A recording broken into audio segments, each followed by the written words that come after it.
l'innovation pédagogique et surtout dans le cadre de comment elle se met en place est un élément structurant du management. On a besoin aujourd'hui de plasticité, de réactivité, de s'adapter au contexte qui change finalement tout le temps. Et que finalement, ce qui est important, c'est pas de réagir à une situation, mais d'être en posture de finalement toujours s'adapter. Voilà, ça va de plus en plus vite, les réformes, les éléments changent de tout le temps. Donc finalement, la compétence du centre, c'est finalement sa réactivité. Et pour pouvoir être réactif, il y a un certain nombre de prérequis collectifs. Et l'innovation peut être un élément structurant de cette capacité du centre à réagir et à s'adapter. On est dans une situation aujourd'hui de crise, voilà, et un manque de repères. Et c'est vrai que tout le monde court après ben voilà, son organisation, son travail personnel, et que la plus grosse crainte aussi, c'est de se dire, ben voilà, est-ce que à un moment donné, on va pouvoir se poser pour construire quelque chose. Et c'est pas simple de sortir du quotidien, et les gens sont stressés par leur quotidien, et donc il y a besoin de pouvoir structurer, de faire une pause. Et c'est ce moment-là de pause qui, moi, me posait question de savoir comment les gens vont pouvoir adhérer à la démarche. Voilà. Pour moi, il était important de pouvoir mettre en œuvre, d'organiser la reconnaissance réellement au niveau du centre, et de ne pas se satisfaire de temps en temps, à chaque fois que les choses sont bien, ben oui, c'est bien. Non, il n'y a pas que oui, c'est bien. Oui, ça c'est important, mais il y a aussi le fait que ben, les gens puissent être reconnus.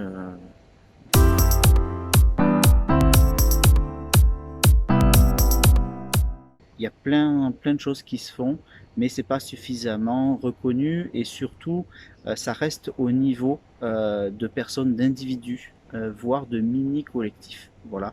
Et ce qu'il y a besoin aujourd'hui, c'est de rendre lisible tout ce qui est déjà fait, que les gens se rendent compte qu'ils innovent. Si, des fois, on innove, quoi. On essaye de sortir des, euh, des choses nouvelles, on va dire. Voilà. Mais après, des fois, ça va pas au bout. Des fois, on essaye de mettre en place. On a des jeunes qui sont en théorie plus qui amènent des nouvelles techniques, qui amènent des nouvelles façons de faire. Donc forcément, on a tendance à échanger. Je pense qu'on le fait, mais sans y mettre le mot dessus, parce qu'on fait tous évoluer notre pédagogie, nos approches, mais on met pas le terme d'innovation dessus.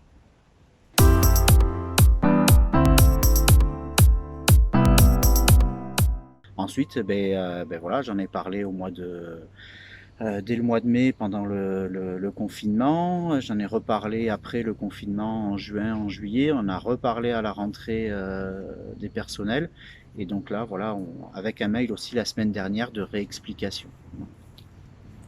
Donc à la base, quand Monsieur Kukel nous en a parlé, il nous a demandé de partager une expérience de travail en commun qu'on avait développée avec Cédric pour la reconnaissance des végétaux sur le BP. On savait pas exactement ce que ça allait être, on savait pas comment ça allait s'organiser, voilà, mais il nous a juste demandé de partager notre expérience, notamment par rapport à ce qui s'est passé pendant le confinement.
en fait, c'était le mot innovation pédagogique. Il y avait un gros point d'interrogation derrière. Et je pensais qu'on allait parler des outils numériques, d'expérimentation qu'on n'a pas l'habitude d'entendre ou de voir dans les centres de formation. Enfin, je m'attendais, le mot innovation, en fait, je mettais des choses derrière qui étaient hautes par rapport à ce qu'on a vu aujourd'hui finalement. Et en fait, on innove tout le temps, mais on s'en rend pas compte. Et à l'heure d'aujourd'hui, c'est ce que je me dis finalement. Je dirais que tout était correct dans la mesure où c'était varié. C'était varié et c'était pas très long non plus. Donc ça, c'était intéressant. Ça permettait de pas s'ennuyer dans une... Et donc, c'était vraiment intéressant de voir ce qu'ils font en fait pendant un cours et toutes leurs réflexions qu'ils ont, qu'on ne voit pas nécessairement.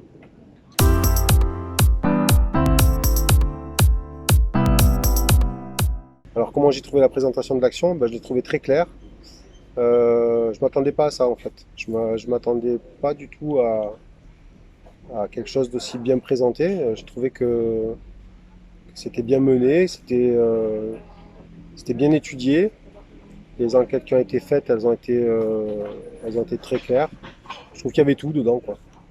J'ai trouvé ça super. C'était Enfin, on voit qu'il y a une réflexion, qui sont allés au bout de leur démarche. C'était structuré.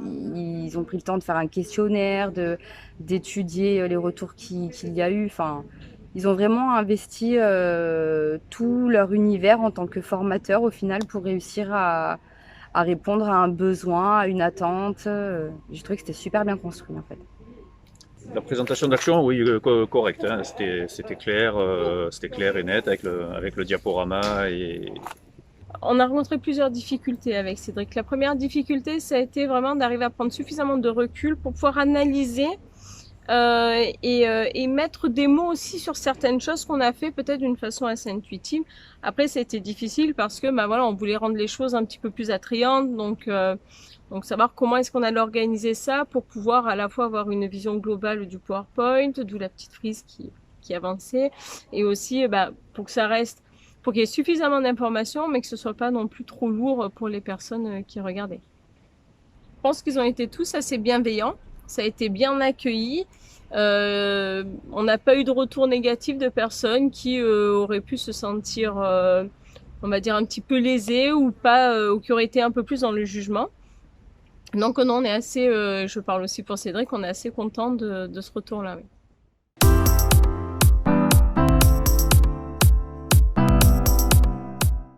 L'exercice en lui-même de l'entretien SOSI correspond exactement à la problématique qu'on voulait traiter.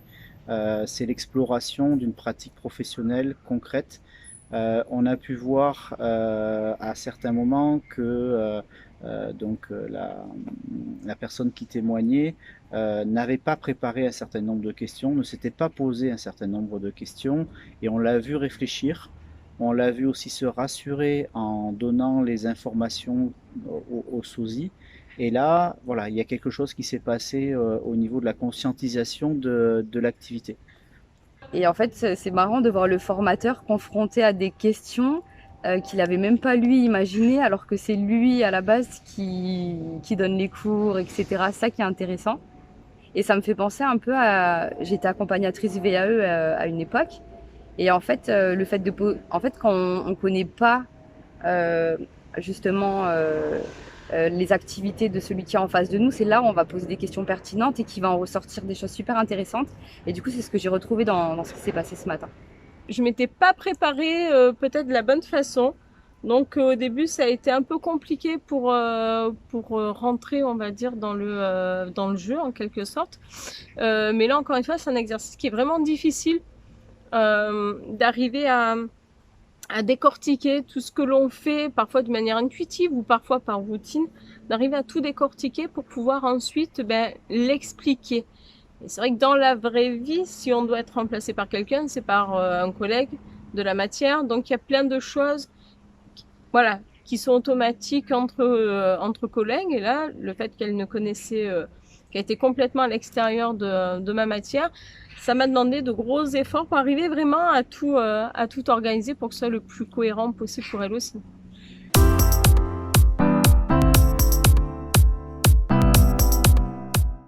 l'appropriation en fait de la grille d'analyse, pour moi, elle n'a pas été simple parce que bon, même si je l'avais depuis hier, j'ai eu le temps de regarder un petit peu, mais pas forcément le temps dont j'aurais souhaité disposer. Et après, on a quand même un temps qui est un petit peu contraint, mais après, c'est la règle du jeu dans l'animation qu'on est amené à faire avec le groupe. Donc, c'est vrai que les échanges ont, dans un premier temps, porté aussi sur le sens des termes. Qu'est-ce qu'on entend par tel ou tel terme, et du coup, s'assurer que il y avait adéquation entre le terme et les éléments qu'on mettait en face. Donc, c'est vrai que c'est c'est un document qui est intéressant parce qu'en fait, il fixe les grandes lignes. Après, je pense qu'il faut qu'on se l'approprie peut-être avec notre propre vocabulaire pour qu'il soit le plus accessible et le mieux compris par tous. Mais ça, je pense que c'est un travail qu'on mènera par la suite de toute façon. La différence entre, on va dire, la discussion autour de grilles formalisées et une discussion, c'est que ça a obligé d'être sur des thématiques qui font sortir on va dire d'éléments qui ressortent un petit peu naturels de jugement ou du type ben oui mais moi ça va pas, je fais pas la même matière, j'ai pas le même type d'apprenant donc c'est pas la même chose, c'est pas comparable. Voilà, là on est sur des éléments qui sont concrets, factuels, mais qui sortent aussi, qui font prendre du recul par rapport au témoignage qui est donné, et voilà, donc qui permettent aussi une transversalité et un partage. Voilà.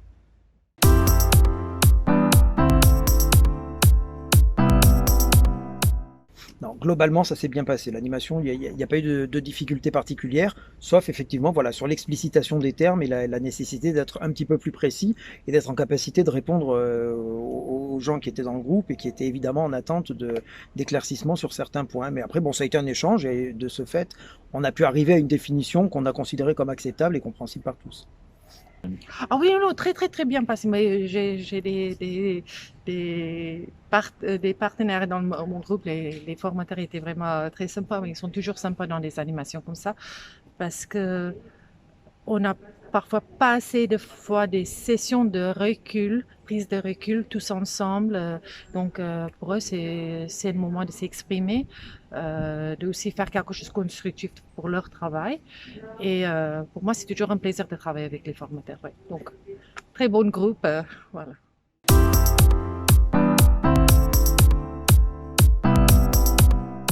Voilà, on l'a fait un peu plus rapidement, donc c'est vrai qu'on n'avait pas beaucoup de temps. Tu as vu, on est arrivé à la bourre, on a beaucoup passé de temps sur le reste. C'est vrai que c'est vraiment des grandes notions, on peut mettre beaucoup de choses dedans. Et du coup, voilà, c'est vrai que ça s'est vite transformé en débat entre nous. Certains disaient parfois même la même chose, mais on ne les mettait pas dans le même bon endroit dans la grille, peut-être. Voilà, donc c'est vrai que ça c'était un peu difficile. De la première approche que j'en ai eue dès hier après-midi, pour moi les grilles étaient balayées quand même suffisamment les différents éléments. J'ai pas, à la lecture, je ne me suis pas dit tiens j'aurais rajouté tel élément. Je pense que les termes étaient suffisamment généraux pour que de toute façon ça puisse embrasser différentes situations. Donc en tant qu'outil, ça me paraît quasiment exploitable en l'état, peut-être davantage que la grille précédente d'analyse dont on a parlé.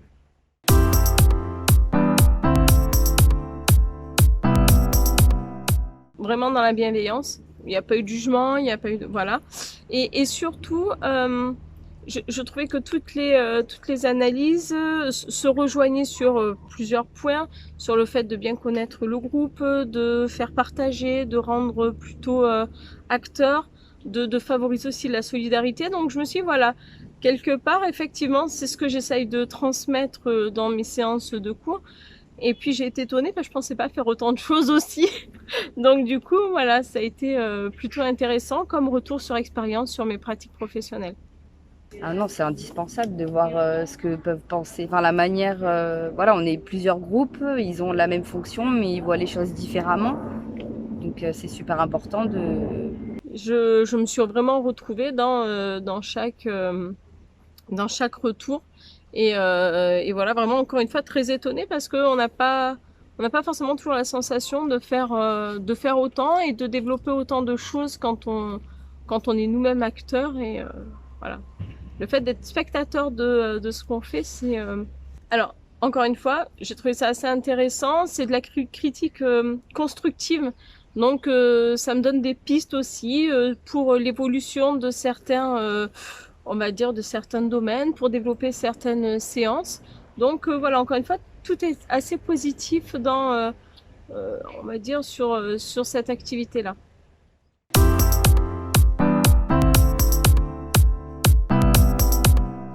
Ça déjà, voilà, on a pu voir qu'il y a des personnes qui sont venues me voir à la fin de la réunion pour me dire, ben tiens, on pourrait faire ci, on pourrait faire ça, et ce que un tel et un tel a fait, ça pourrait être intéressant de le voir.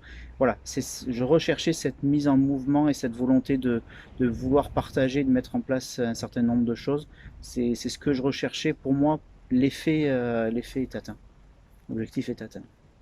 Ouais, ce qui m'a vraiment surpris, c'est de me dire, et en tout cas, ça, c'est pas une surprise, ça a été un révélateur aussi, c'est de me dire qu'on pouvait rebondir et que ça pouvait, qu'on pouvait réunir plusieurs types d'enseignements ensemble.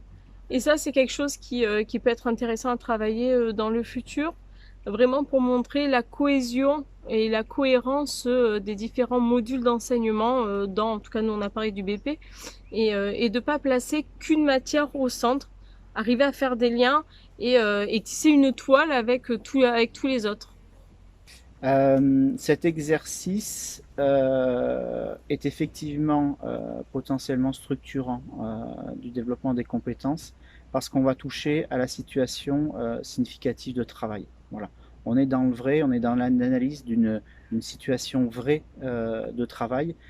Et forcément, quand on parle de compétences, on parle de situation de travail.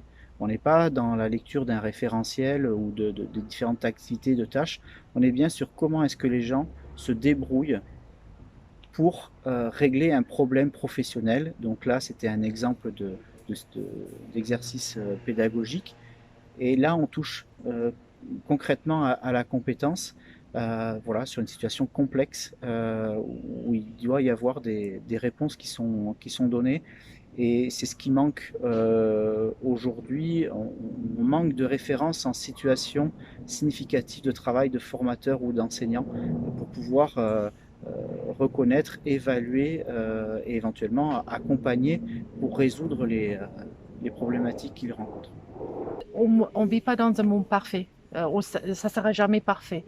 Donc, il faut concentrer sur comment on peut quand même améliorer. Et c'est quand même un moment de plaisir d'expérimenter, de tester quelque chose de nouveau. Donc, j'ai trouvé ça amène ça, l'opportunité de pouvoir explorer quelque chose qu'on n'ose peut-être pas faire normalement.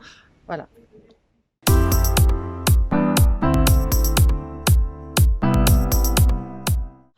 La notion d'innovation pédagogique, on la retrouve même dans les appels d'offres maintenant. C'est-à-dire que là, pour répondre à plusieurs projets qui s'appellent innovation pédagogique, voilà, et on s'aperçoit que les gens, pour eux, la personne qui l'a écrite, le commanditaire, etc., et nous-mêmes, nous imitons pas du tout les mêmes choses déjà. Surtout les techniques de sosie, les grilles, je le vois déjà, la possibilité de les réutiliser. Oui. Certainement, oui. Et on se rend compte finalement qu'on ne le fait pas assez, et même pas du tout ce qu'on a fait aujourd'hui. Alors que c'est très enrichissant et puis ça peut accompagner des formateurs à voir les choses autrement aussi parce que peut-être qu'ils ont juste besoin d'un déclic ou un peu d'aide ou de voir ce qui se fait ailleurs et qu'ils n'échangent pas forcément dans la vie du quotidien finalement. On en a reparlé après avec notre directeur en disant voilà, on aimerait bien poser un certain nombre de choses de temps à l'occasion desquelles justement on va pouvoir aussi reproduire ce type d'exercice en utilisant des thématiques différentes. Enfin, bon, comme on l'a évoqué dans les réunions ce matin, c'est vrai que cette dynamique-là, il faut l'entretenir. Après, il n'y a pas de secret. Hein. Je pense que pour tous les établissements, c'est un petit peu pareil. Il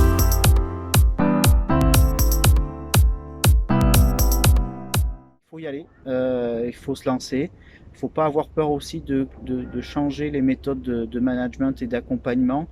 Il n'y a pas que la formation formelle en région ou sur le côté national pour apprendre des choses. Il y a aussi ce petit travail au quotidien de professionnalisation qui sert à la fois à la reconnaissance mais aussi au développement de compétences des participants.